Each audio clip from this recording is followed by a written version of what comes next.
दोस्तों कैसे हैं आप सब लोग। एक बार फिर से वेलकम है आपका मेरे YouTube channel study with Yogesh में। उम्मीद करता हूं हम लोगों ने अभी तक जितने भी सेशन देखे हैं आप लोगों को समझ आए होंगे, आप उसको प्रॉपर तरीके से नोट्स बना रहे होंगे और आप लोग पिछले जो आपके एग्ज़ाम अभी तक जो पीछे के एग्ज़ाम हो चुके हैं, जो आपके पास ओल्ड पेपर होंगे यूके ट्रिपल एस सी या यूके PSC के, जहाँ भी उत्तराखंड पूछा जाता है, आप लोग एक रिक्वेस्ट करता हूँ आप लोगों से उनको देखते रहना है, ठीक है। उससे आप लोगों को ये पता चल जाएगा कि हमारी जो तैयारी है वो सही डायरेक्शन में हो रही है या नहीं हो रही है, ठीक है। दूसरी हम बात मैं आप लोगों से कहना चाहूँगा कि जिस प्रकार से हम लोग तैयारी कर रहे हैं वो एक प्रॉपर तरीका है मतलब पढ़ने का, ठीक है। हम ऑनलाइन भी देखने मतलब बहुत जल्दी हम ऑनलाइन भी स्टार्ट करेंगे और हम जिस प्रकार से क्विज वगैरह भी करते हैं उससे आपको क्या फ़ायदा होगा कि आपको एक अपना मतलब परीक्षण करने का मौका मिलेगा कि आप कितने मतलब सही तरीके से पढ़ रहे हैं और किस प्रकार से आपके अगर क्वेश्चन पूछे जाते हैं तो वो आप एग्ज़ाम में सॉल्व कर पाएंगे या नहीं कर पाएंगे, ठीक है। दूसरी बात, आप लोग जितना भी तैयारी कर रहे हैं बिल्कुल भी हार नहीं माननी है, मतलब रुकना नहीं है अब, ठीक। अब देखो इतना आप लोग कर ही चुके हैं तो पीछे नहीं होना है, मतलब निराश नहीं होना है। फेस पे हमेशा स्माइल रखते हुए आप लोग अध्ययन करेंगे और मतलब ये है कि भले ही 1 साल बाद या 6 महीने बाद, 7 महीने बाद, 10 महीने बाद जब भी कोई आपका एग्ज़ाम हो और जो भी आपका आने वाला एग्ज़ाम हो गया उसका जो रिजल्ट आएगा उसमें आपका नाम होना चाहिए। मतलब कि आने वाला जो पहला एग्ज़ाम होगा उसको आप फिल करेंगे, पोस्ट जो भी आएगी उसका जो रिजल्ट आएगा उस विज्ञप्ति में यानी उस रिजल्ट में आपका नाम होना चाहिए। तो जितना भी आपका स्ट्रगल है एक ही दिन में क्या हो जाएगा, बराबर हो जाएगा, यानी आपकी हैप्पीनेस वापस आ जाएगी, ठीक है। तो जो लगे हो कंटिन्यू रखो, ब्रेक मत करना चाहिए इनको, ठीक है। ब्रेक करोगे आपको ही लॉस होगा, क्योंकि देख लीजिए आपके साथ ही कुछ ऐसे लोग होंगे जो कंटिन्यू तैयारी कर रहे होंगे, यानी नया मास भी होगा उसमें, पुराना मास भी होगा, तो वो क्या करते हैं लगातार अपने अध्ययन जारी रखते हैं और जैसे ही एग्ज़ाम होता है वो उसको क्या कर लेते हैं, क्रैक कर जाते हैं। तो आप लोग, मैं नहीं चाहता हूँ कि अब 50 नंबर 60 नंबर में आप लोग अटको, तो जैसे पढ़ रहे हो वैसे पढ़ो। हम लोग बहुत सही दिशा में जा रहे हैं और हम बिल्कुल सही तरीके से तैयारी कर रहे हैं। आप लोग जिस दिन पेपर होगा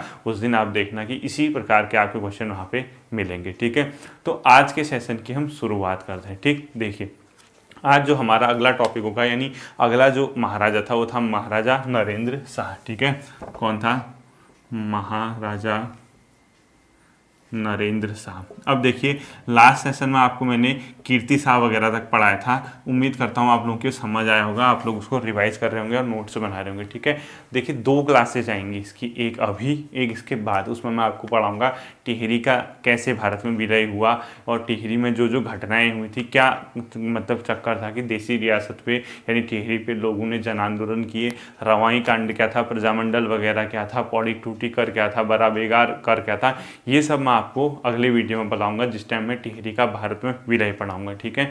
आप लोग पेशेंस रखिए, संयम रखिए और टिहरी रियासत से मान के चलिए 2 या 3 क्वेश्चन आते हैं आपके इतिहास वाले सेक्शन में। होता क्या है, 2-3 क्वेश्चन चंद से देता हो, 2-3 क्वेश्चन पवार से देगा, 1 क्वेश्चन वो गोरखा से देगा, 1-आध क्वेश्चन वो ब्रिटिश भूबंदोबस्त वगैरह से देता है, 2 या 3 क्वेश्चन वो इससे देता है और बाकी 2-3 क्वेश्चन वो कहाँ से देता है, पुराना यानी जो पुड़िंद वगैरह और जो ऐतिहासिक हैं, ठीक है। टोटल मिला के जो 15 से 20 नंबर का वो इतिहास से देता है, बाकी वो 15 से 20 नंबर के क्वेश्चन कहाँ से देता है, ओवरऑल देता है। उसमें ज्योग्राफी वगैरह भी होती है, उसमें यहाँ की पॉलिटी वगैरह जो भी है यहाँ का राज्य व्यवस्था, उससे वहाँ से क्वेश्चन उठा के वो देता है, ठीक है। फालतू मत पढ़ना, जितना मैं आपको बता रहा हूँ उसी दिशा में जैसे बताऊँगा वैसे पढ़ना, ठीक है।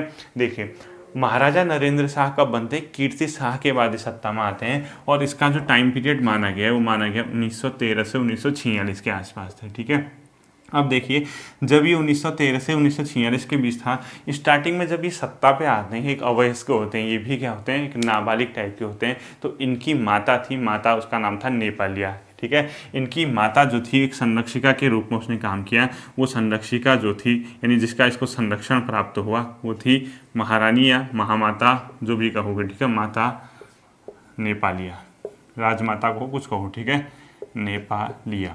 यानी इसके संरक्षण में स्टार्टिंग पे गद्दी पे बैठते हैं और जब ये थोड़े वयस्क हो जाते हैं, जब सत्ता संभालने लायक हो जाते हैं, उसके बाद प्रॉपर सारी शक्ति इनके पास आ जाती है और वो 4 अक्टूबर 1919 के बाद, ठीक है। अब डेट मत याद करना, नहीं आपसे ये पूछने वाला है ना कुछ करने वाला है, ठीक है। लगभग 1919 के आसपास से क्या करता है, पूरी सत्ता इसके पास आ जाती है और कहीं किताब में दिया था 4 अक्टूबर 1919। अब देखिए होता क्या है, इस दौरान जितनी भी घटनाएं हुई होंगी, कई क्वेश्चन ऐसे होते हैं आप नहीं पढ़ के जाते हैं लेकिन वो पूछ देता है महाराजा कौन था। इस टाइम पीरियड को लिखाने का मेन उद्देश्य क्या है, इसके बीच की कोई ऐसी घटना पूछ देता है और वहाँ आपको ईयर पता होगा, आप जल्दबाजी में कोई चीज़ गलत न करके आएँ, इसीलिए मैं आपको ये ईयर लिखा रहा हूँ बीच में। इससे क्या फ़ायदा होगा, देखो आप लोगों ने सब ने पढ़ा होगा रवाई कांड कब होता 1930 में। अगर आपसे पूछते हैं रवाई कांड के समय टिहरी रियासत का महाराजा कौन था, तो आप इससे गैस कर सकते हैं 1930 से 46 ये था, तो कौन हो सकता है उस टाइम, नरेंद्र शाह। ठीक है। अगर आपसे पूछता है कभी प्रजामंडल की स्थापना किसके समय हुई थी, आपको पता है 39 के आसपास हुई थी 1939, तो आप इससे गैस कर सकते हैं कि यहाँ पे महाराजा कौन होगा। तो ये इस टाइप से महाराजा के बीच में ब्रेक ये लिखने का इंटेंशन यही है कि इसके बीच की कोई प्रमुख घटना अगर इस दौरान होती है, आप लोगों को अगर उसका ईयर पता है, हर क्वेश्चन पूछ देता महाराजा कौन था, तो उसके बीच में कौन महाराजा हो सकता है आपके माइंड पे डायरेक्ट क्या हो जाएगा, क्लिक हो जाएगा और आप उसको सही करके कहेंगे। ठीक है। तो माता नेपालिया ने स्टार्टिंग में इसका संरक्षण किया और 4 अक्टूबर 1919 यानी 1919 के बाद इसको क्या मिल गई, पूर्ण सत्ता मिल गई। ठीक है।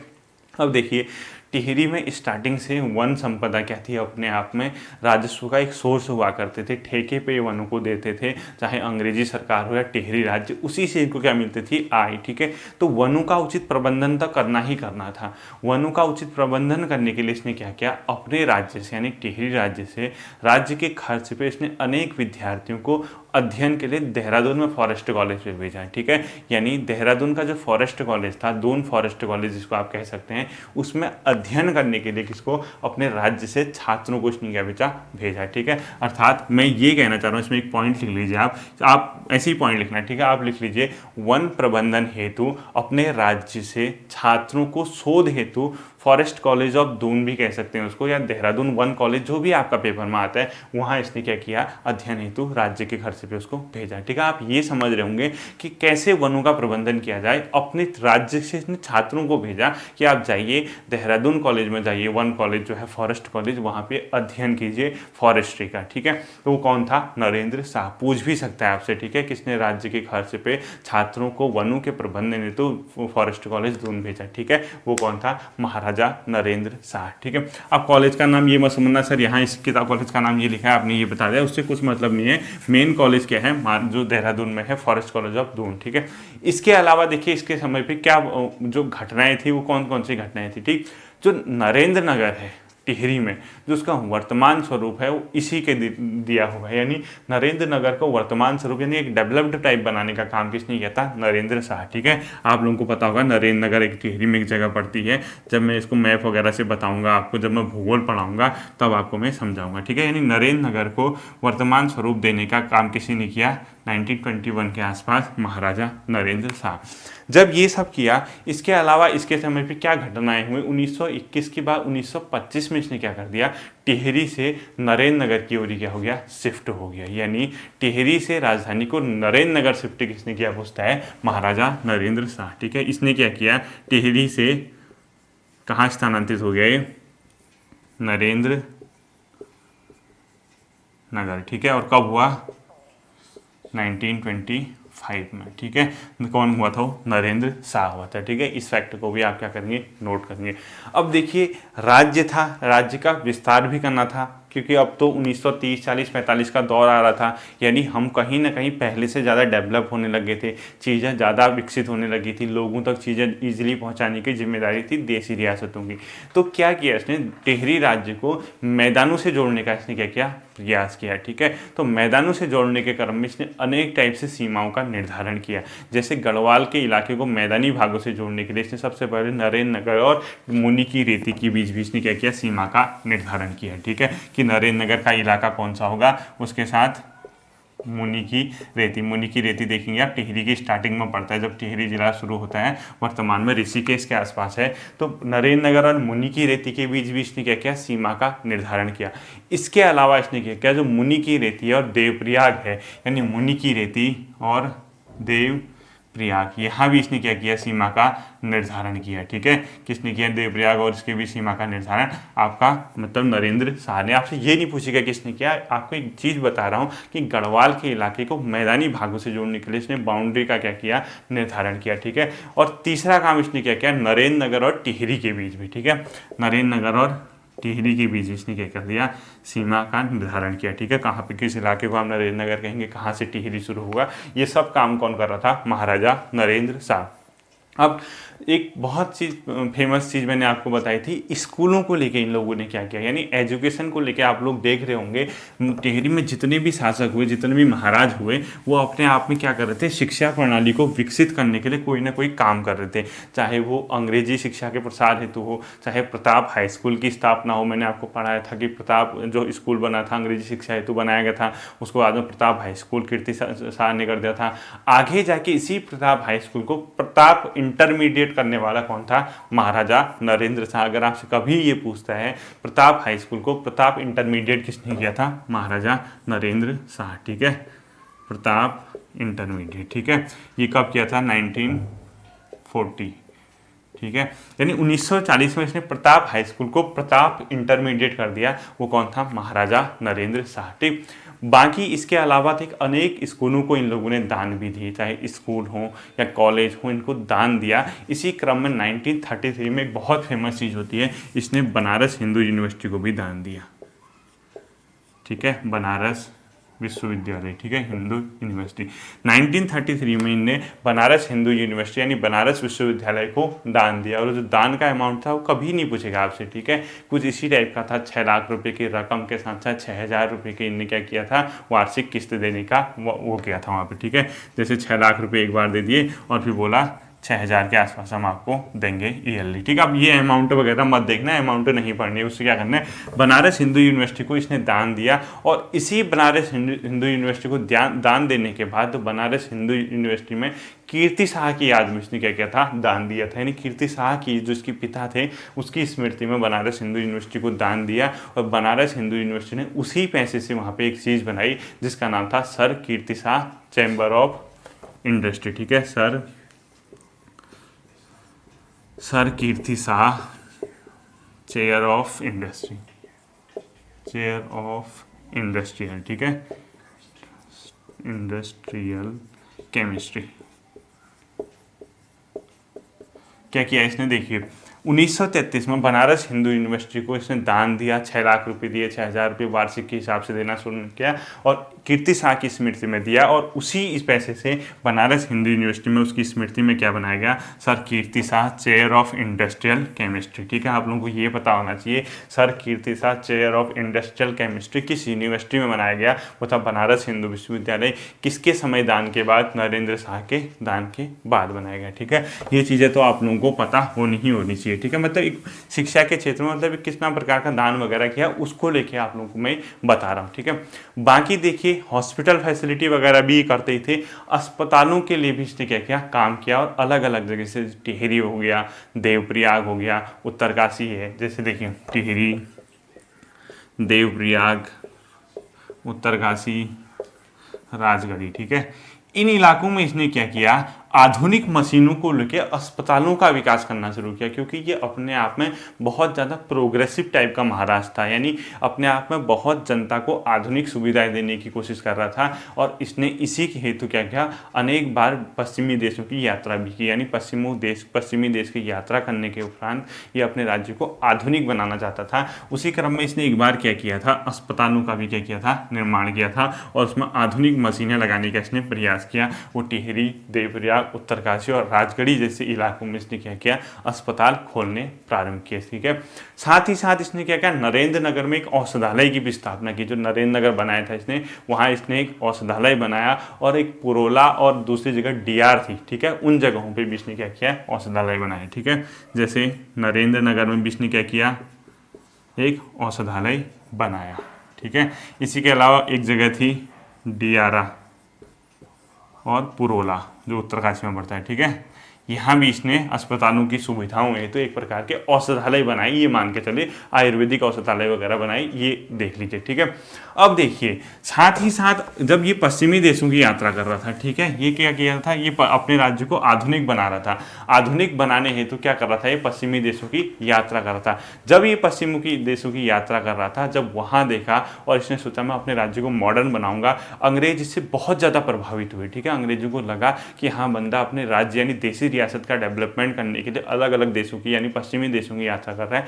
उसी क्रम में इसको एक बहुत प्रसिद्धि क्या दी गई थी, आपकी उपाधि दी गई थी। वो क्या थी, वो इम्पोर्टेंट है, वो देखिए।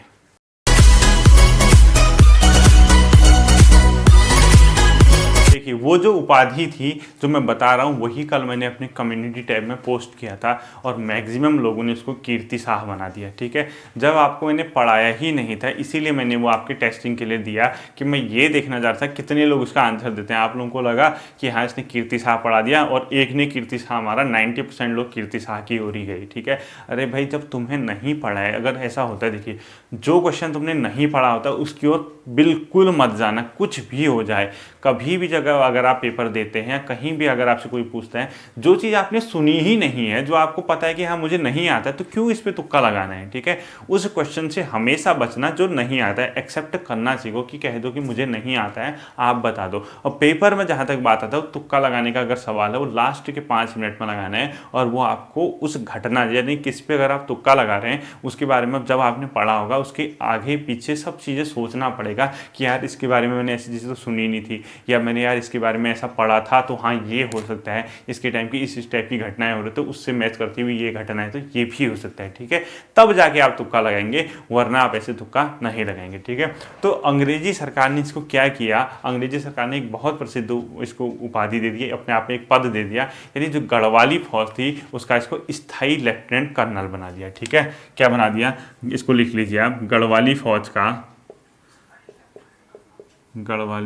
का स्थायी लेफ्टिनेंट कर्नल। ठीक है, स्थायी लेफ्टिनेंट कर्नल। ठीक, ये देखिए गढ़वाली फौज का स्थायी लेफ्टिनेंट कर्नल किसको बनाया, महाराजा नरेंद्र शाह को। ठीक है, और मैंने इसके ऊपर क्वेश्चन भी पोस्ट किया था कल की, इसकी जो जिज्ञासु प्रवृत्ति थी, इसकी जो विकास करने की प्रवृत्ति थी, इसी को मद्देनजर रखते हुए गढ़वाली फौज का स्थायी लेफ्टिनेंट कर्नल किसको बनाया पूछता है, तो महाराजा नरेंद्र शाह। ठीक है, ये क्वेश्चन मुझे व्यक्तिगत तौर पर ये भी लगता है कि आपके पेपर में आ सकता है। ठीक है, अब देखिए साथ ही साथ इसको सर की उपाधि भी दी गई थी। अब आधे लोग तो पता नहीं क्यों पढ़ते हैं सर की उपाधि किसको दी गई, वो देगी। अरे भाई ठीक है, एक बार आपने पढ़ लिया तो उसको बार बार इतना क्यों सोचना कि सर की उपाधि, ठीक है उसके काम अच्छे थे इसीलिए उसको सर की उपाधि दे दी गई होगी। ठीक है, उपाधि क्या, सर कह के संबोधित किया होगा, सर आप ये कर रहे हैं, सर बढ़िया है। आजकल नहीं कहते हैं आप लोग, अपने से बड़ों से कोई सर कह देता है, कोई मैडम कहता है। ठीक है, उसी प्रकार का था। ठीक है, सर की उपाधि भी इसको क्या दी गई, तो उपाधि नहीं एक प्रकार का संबोधन होता है। ठीक है,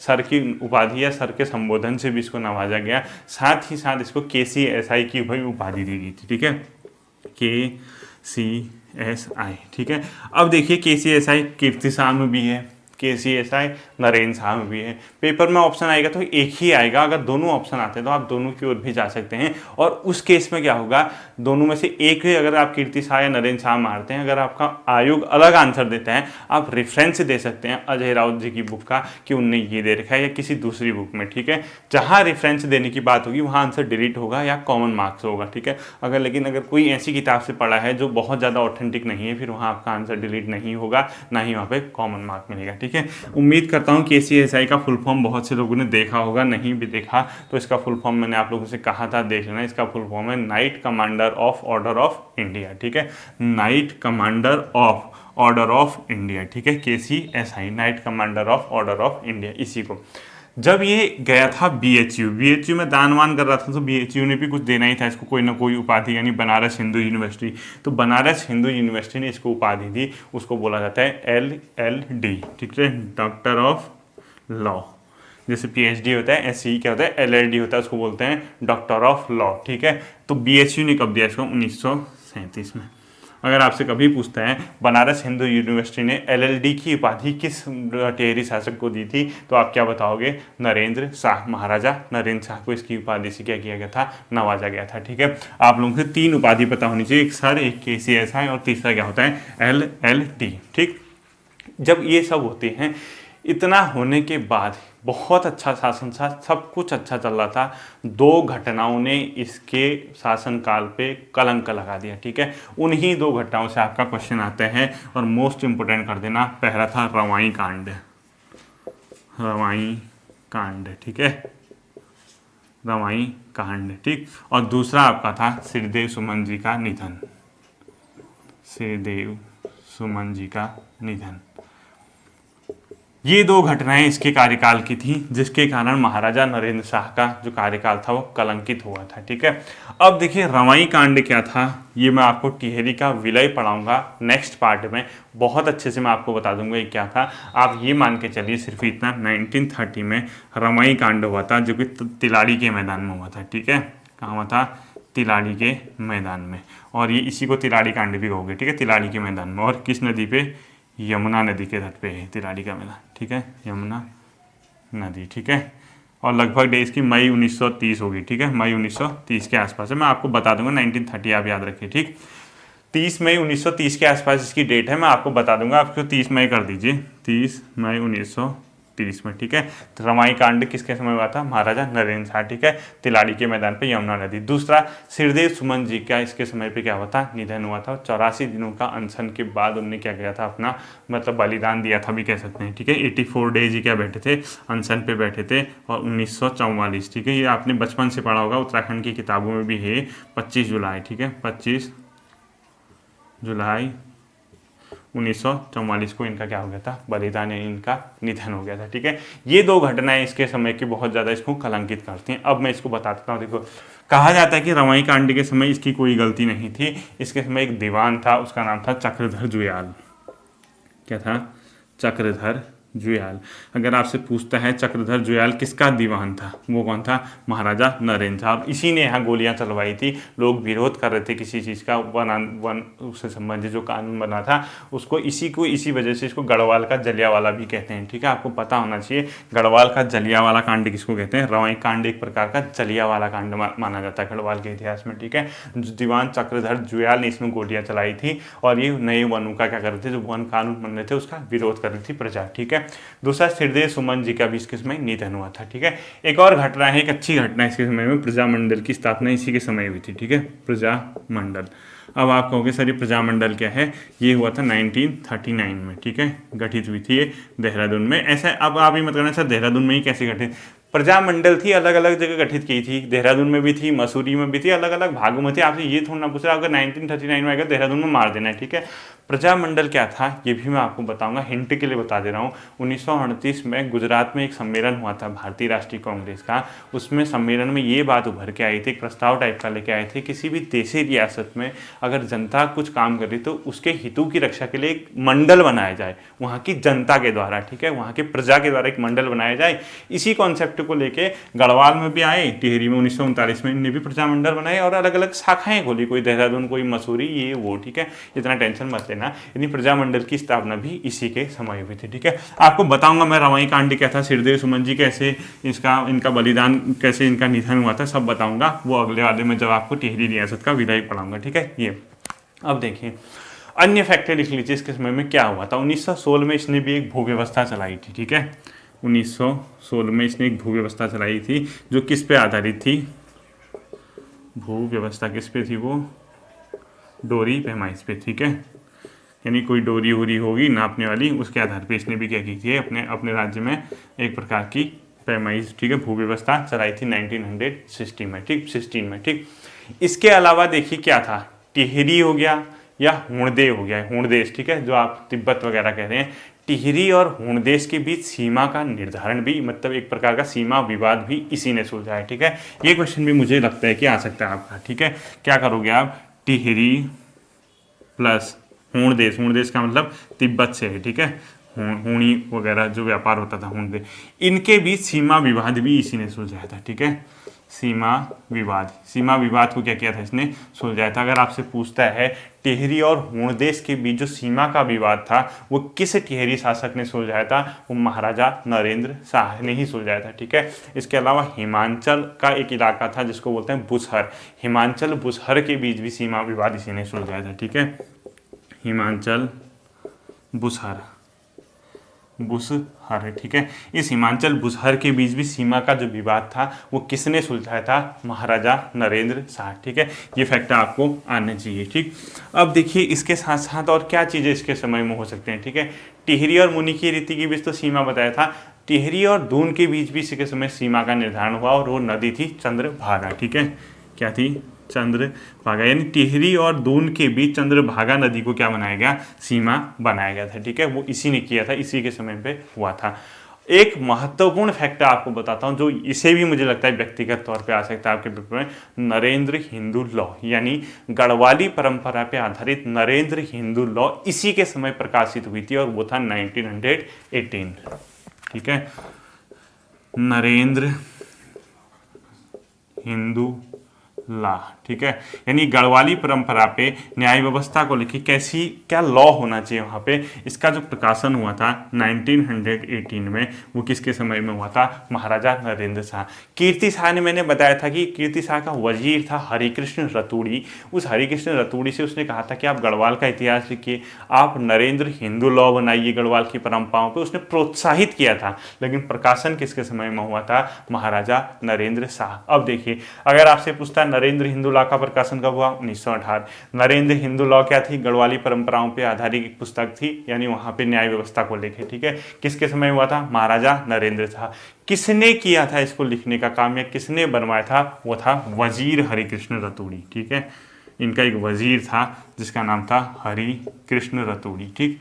ये क्वेश्चन मुझे लगता है कि आपका आ सकता है, हरिकृष्ण रतूड़ी, ठीक है। वजीर हरिकृष्ण रतूड़ी जी ने क्या किया था? नरेंद्र हिंदू लॉ का मतलब बनाया था और इसी के समय वो क्या था? प्रकाशित हुआ था। अब देखिए दो रानियां थी, एक तो आपने सुना होगा कमलेंदुमती शाह उत्तराखंड में, ठीक है। कौन थी आप मुझे कमेंट करके बता देना, कुछ फैक्ट मिलेगा आपको। कमलेंदुमती शाह, ठीक है। कमलेंदुमती शाह कौन थी बता देना। दूसरी इसकी बीवी थी इंदुमती, इससे कोई इंपॉर्टेंट फैक्ट नहीं है। कमलेंदुमती शाह मुझे कमेंट करके बता देना कौन थी करके, ठीक है। वो इन्हीं की क्या थी? वाइफ थी, यानी इन्हीं की रानी थी, ठीक है। अब देखिए कुछ चीज़ें और इनके बारे में हैं। इसने भी अपने आप में कृषि बैंक की स्थापना की 1920 में, और राज राजेश्वरी जो इनकी कुल देवी है, यानी जो इनकी कुल देवी है राज राजेश्वरी, उसके मंदिर का यानी उसके प्रासाद का इसने क्या किया? जीर्णोद्धार किया, ठीक है। एक तो इसने भी अपने समय में क्या किया? कृषि बैंक, यानी गढ़वाल के किसानों को जो आपका ये वो होते हैं क्या, जो रईस टाइप के लोग होते हैं, जमींदार हमीदार जैसे महाजन वगैरह होते हैं, उनके कर्ज से बचाने के लिए इसने भी कृषि बैंक की स्थापना की, वो की 1920 में। साथ ही साथ जो इनकी कुलदेवी है राज राजेश्वरी, यानी उसके मंदिर का यानी उसके प्रासाद का इसने भी जीर्णोद्धार किया लगभग 1921 के आसपास, ठीक है। यानी अपनी देवी कुलदेवी राज राजेश्वरी के का जीर्णोद्धार भी किसने किया था? महाराजा नरेंद्र शाह ने किया था। 1921 के आसपास इसकी तिथि है, ठीक है। अब देखिए 1921 में इसने एक और घटना हुई इसके समय पे, इसने एक राज्य प्रतिनिधि सभा बनाई जिसमें इसी का संभवतः चाचा या इसका भाई था वो उसका अध्यक्ष था, ठीक है। राज्य प्रतिनिधि सभा, राज्य प्रतिनिधि सभा, ठीक है। इसने कब बनाई थी ये? 1921 में, ठीक है। यानी 1921 के आसपास इसने क्या किया था? 1921 नहीं 1923 कर देना, ठीक है। राज्य प्रतिनिधि सभा इसने कब बनाई थी? 1923 में, ठीक है। शायद इसका भाई इसका चाचा कुछ था, उसको इसने क्या बनाया है? कुंवर विचित्र शाह था उसका नाम, ठीक है। कुंवर विचित्र शाह, इसमें इसको क्या बनाया था? इसका कुंवर विचित्र शाह, इसको इसका क्या बनाया था? अध्यक्ष बनाया था। अपना तो महाराजा था वो, इसको क्या बनाया होगा? इसका संभवतः अध्यक्ष बनाया होगा, ठीक है। ये राज्य प्रतिनिधि सभा क्या होती थी? एक प्रकार का राज्य में जो अलग अलग मतलब वर्ग हैं या अलग अलग इसके समय पर राज्य अधिकारी होते हैं, उनके लिए सभा बनाई ताकि वो ये देख सकें राज्य में शासन का सुचारू रूप से संचालन कैसे हो सकता है, ठीक है। ये आपका पूछेगा नहीं राज्य प्रतिनिधि सभा किसने बनाई थी, वो आप लोग बस एक मतलब फैक्ट के रूप में देख लीजिए, क्या पता कहाँ पे क्या क्वेश्चन पूछ सकता है आप लोगों से, ठीक है। 1923 में इसने टिहरी में एक सार्वजनिक पुस्तकालय की स्थापना की। ये भी मुझे लग रहा है कि आपका आ सकता है, ठीक है। टिहरी में क्या किया इसने? सार्वजनिक पुस्तकालय, ठीक है। सार्वजनिक पुस्तकालय कब किया है? 1923 में। 1923 में इसने टिहरी में क्या किया? एक सार्वजनिक पुस्तकालय की स्थापना की, और साथ ही साथ 1929 मैंने आपको बता दिया दीवान चक्रधर जुयाल इसका क्या था? अपना दीवान था, ठीक है। जो उस रवाई कांड में सम्मिलित था जिसने गोलियां चलाई थी, वो मैं आपको रवाई कांड में समझा दूंगा। 1920 में, यानी एक फैक्ट छोड़ गया था, इसने क्या किया, छात्रवृत्ति एक निधि बनाई हायर एजुकेशन के लिए, यानी अपने राज्य में छात्रों को हायर एजुकेशन दिलाने के लिए 1920 में एक छात्रवृत्ति निधि बनाई इसने, ठीक है, छात्रवृत्ति निधि, ठीक है। ये कब बनाई थी इसने, 1920 के आसपास बनाई थी, एक छात्रवृत्ति के लिए निधि बनाई थी, ताकि अपने राज्य में जो इसके छात्र होंगे उनको क्या कर सके, ये हायर एजुकेशन को दिला सके, ठीक है। लास्ट फैक्ट इसके बारे में बता रहा हूँ, 1942 में इसके समय एक बालिका पाठशाला यानी कन्या पाठशाला की भी स्थापना हुई थी, और वो इसकी संरक्षिका जो नेपालिया थी उन्होंने किया था, ठीक है। कब हुई थी, 1942 में इसमें क्या हुआ था, एक कन्या पाठशाला, ठीक है, इनके राज्य में यानी टिहरी में कन्या पाठशाला की भी क्या हुई थी, स्थापना हुई थी। और जो कन्या पाठशाला थी वो इसकी संरक्षिका जो थी महारानी या राजमाता नेपालिया, ठीक है, नेपालिया, राजमाता नेपालिया के सहयोग से राजमाता नेपालिया ने 1942 में कन्या पाठशाला की स्थापना की। और लास्ट चीज़ आपका इसके फैक्टर है, परगनों में न्याय व्यवस्था को सुचारू रूप से संचालन के लिए इसने क्या किया, सेशन कोर्ट और जज की भी क्या की, नियुक्ति की, ठीक है, यानी सिविल एक सिविल और सेशन जज की नियुक्ति की, ठीक है। क्या किया इसने, सिविल सेशन जज, ठीक है, सिविल सेशन एंड जज, यानी इसने अपने परगनों में न्याय व्यवस्था को जल्दी करने के लिए, यानी न्याय व्यवस्था को सुचारू रूप से संचालित करने के लिए सिविल एंड सेशन जज की क्या की थी, स्थापना की, ठीक है। सिविल सेशन जज कहिए या सिविल एंड सेशन जज कर दीजिए इसको, ठीक है, सिविल एंड सेशन जज, इसको भी क्या किया था इसने, यहाँ पे बनाया था, ठीक है, सिविल एंड सेशन जज, ठीक। ये तो किसके बारे में फैक्ट थे, महाराजा नरेंद्र शाह। और लास्ट है महाराजा मानवेंद्र शाह, उसके बारे में कुछ ऐसा फैक्ट नहीं है, एक ही फैक्ट लिख लीजिए, उसके समय टिहरी का भारत में विलय हुआ था, ठीक है, कब हुआ था, 1949, उसको लिख लीजिए। देखिए लास्ट फैक्ट है, कुछ नहीं करना है, इसको आप ये ईयर काट दीजिए, इसको 46 कर दीजिए और यहाँ लास्ट फाइनल तक, ठीक है, 1 अगस्त 49 तक कर लीजिए, और महाराजा नरेंद्र शाह की जगह मानवेंद्र कर दीजिए, ठीक है, मानवेंद्र शाह, महाराजा मानवेंद्र शाह। टिहरी का भारत में विलय हुआ था, ठीक है। अगर आपसे पूछता है टिहरी का भारत में, अभी तक तो देशी राज्य था ना, टिहरी का भारत में विलय, ठीक है, वो किसके समय हुआ था, इनके लास्ट जो इसका महाराजा था, महाराजा मानवेंद्र शाह, और कब हुआ था, 1 अगस्त 1949, ठीक है। ये इसी के समय की घटनाएं हैं, बाकी इसके समय कोई ऐसी खास घटनाएं नहीं है। अब जो है इसके बाद इसका लास्ट सेशन आएगा, वो है टिहरी का भारत में विलय, उसमें मैं आपको रामायण, प्रजामंडल, सिरदेव, उसमें सब चीज़ पढ़ाऊंगा, आप इस चीज़ को रिवाइज करना। फिर मिलते हैं अगले सेशन में, तब तक के लिए टेक केयर, थैंक यू।